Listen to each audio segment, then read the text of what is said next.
Hello,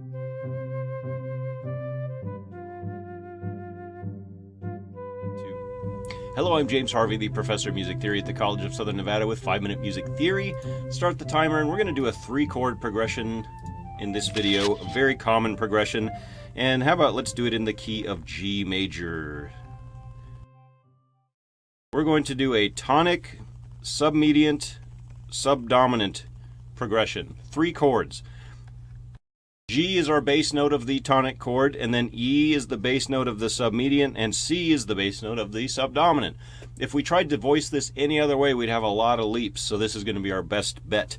And then we have a lot of common tones between these as well. The first chord's a G chord, second chord's an E minor, 2 common tones, G and B, and then 2 common tones between the last 2 chords as well. So a lot of common tones with which to keep things as simple as possible. So let's try and put a nice soprano note here.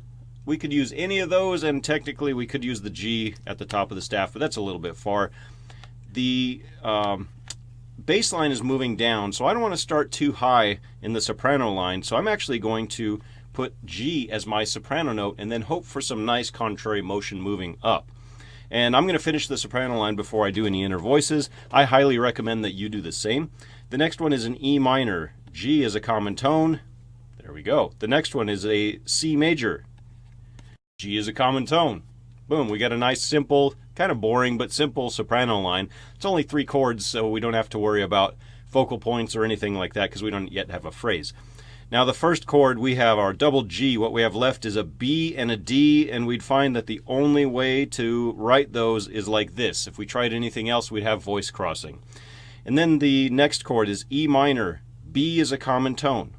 Keep it common. There we go. And then what's left is E, our doubled root. All of these are in root position, so we're going to have doubled roots in all of these. And then the last chord, we have C and G. We need another C, and we need an E. E is the common tone. There's C, and look how simple that is. With some practice, you can do this so quickly, and you just end up with nice, strong voice leading, and that's great right there.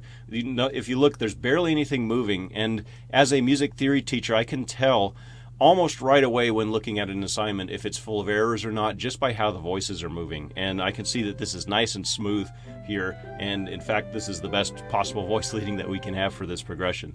Thank you.